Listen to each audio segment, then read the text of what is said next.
ओम नमस्ते जी। दोस्तों आज बात करेंगे ब्राह्मरी प्राणायाम पे। ब्राह्मरी ये ब्राह्मर शब्द से बना हुआ है और ब्राह्मर का अर्थ होता है बंवरा।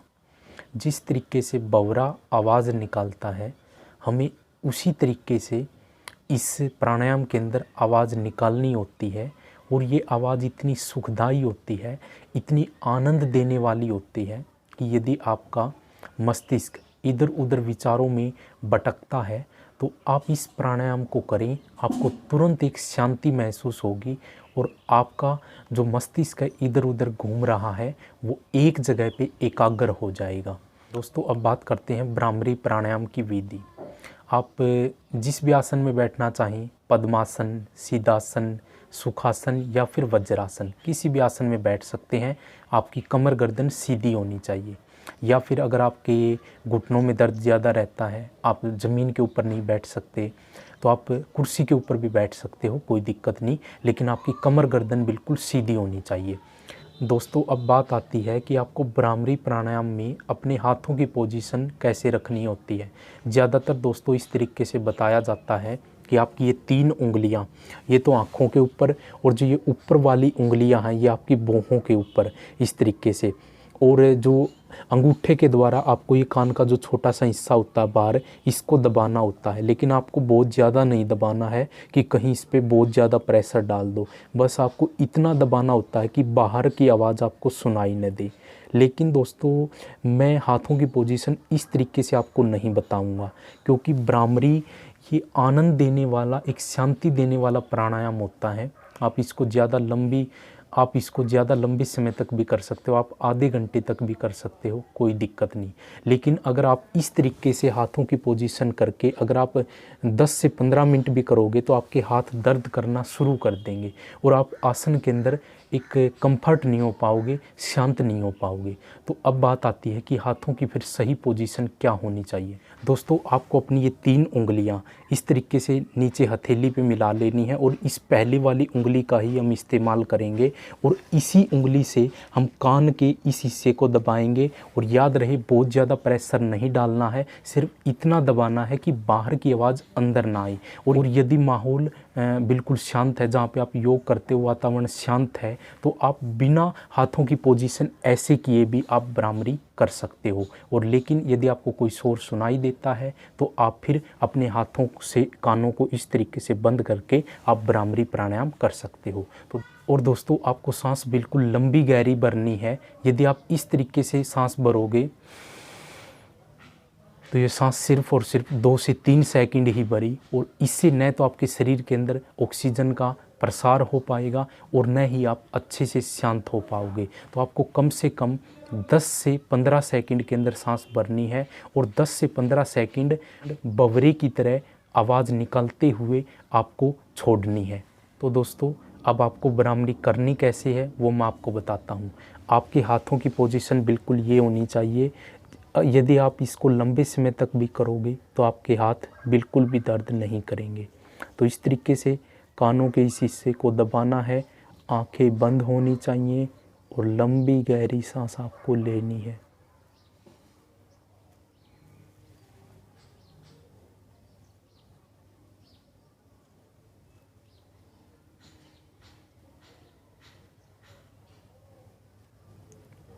दोस्तों सांस भर चुकी है और अब हमें बवरे की तरह आवाज़ करते हुए निकालनी है।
और दोस्तों इस तरीके से आपको प्राणायाम पूरा करने के बाद धीरे धीरे आंखें खोलनी है। यहाँ पे मैंने आपको कम राउंड करके दिखाई है, लेकिन आप ज़्यादा देर तक करना, क्योंकि अगर मैं ज़्यादा देर तक करूँगा तो वीडियो ज़्यादा लंबी हो जाएगी। आपका भी समय कीमती है और मेरा भी समय कीमती है, इसलिए वीडियो ज़्यादा लंबी करने का कोई फ़ायदा नहीं है। तो दोस्तों आपको शुरुआत में कम से कम 5 मिनट से भ्रामरी शुरू करना है और आप आधे घंटे तक भी भ्रामरी कर सकते हो। जो आधे घंटे कपालभाति करने की बजाय अगर आप आधे घंटे भ्रामरी करते हो तो आपको एक अलग अनुभव आपका रहेगा, आपको एक विशेष शांति महसूस होगी। दोस्तों अब बात कर लेते हैं भ्रामरी प्राणायाम के फ़ायदे। दोस्तों जैसे कि मैंने पहले बताया, ये आपके विचारों को एकदम से रोकने का काम करता है। आपको तुरंत एक विशेष शांति का अनुभव होगा। यदि आपके मस्तिष्क के अंदर विचारों का तूफान चलता है, विचार लगातार आते हैं, तो आप भ्रामरी प्राणायाम करके देखना।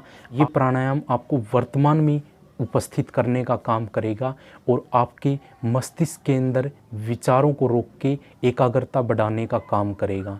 इसके अलावा दोस्तों यदि आपको हाई बीपी रहता है तो आपको ये प्राणायाम ज़रूर करना है, क्योंकि ये आपके मन मस्तिष्क को शांत करके आपके बीपी को कंट्रोल करेगा। इसके अलावा दोस्तों जिसका बीपी लो रहता है वो इस प्राणायाम को कम ही करें, क्योंकि ये आपके बीपी को और ज़्यादा लो करेगा।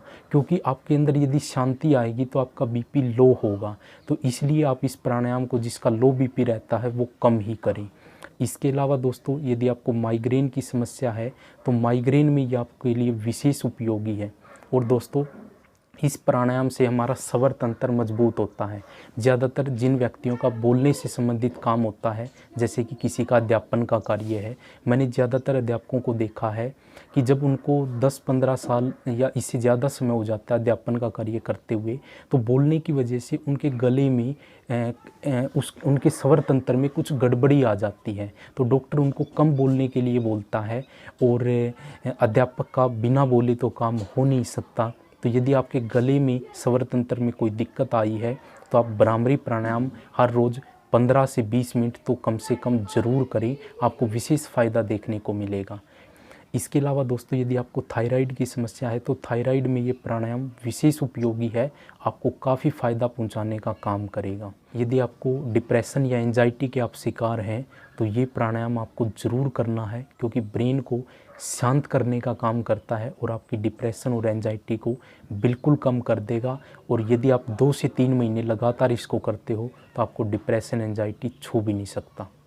तो आज का हमारा लाइफस्टाइल ऐसा हो चुका है बिल्कुल तनाव भरा, और हमारी सूर्य नाड़ी तो हमेशा एक्टिव रहती है। 2 नाड़ियाँ होती हैं, चंद्र नाड़ी और सूर्य नाड़ी।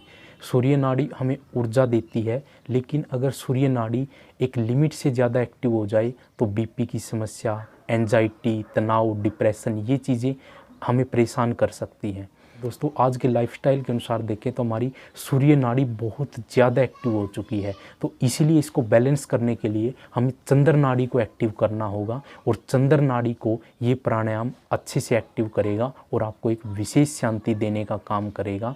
तो इसीलिए ये प्राणायाम आप ज़रूर करें।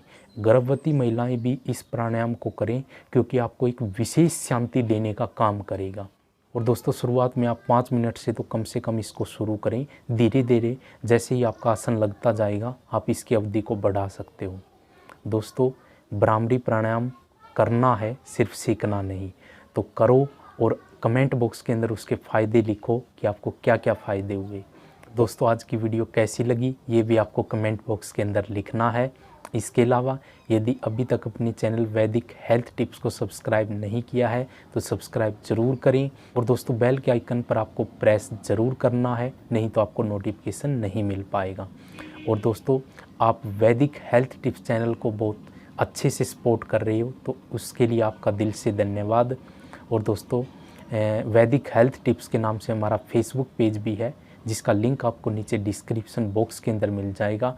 वहाँ पे जाके आप उस पेज को भी फॉलो कर सकते हो। तो दोस्तों आज की वीडियो यहीं समाप्त करते हैं। ओम नमस्ते जी।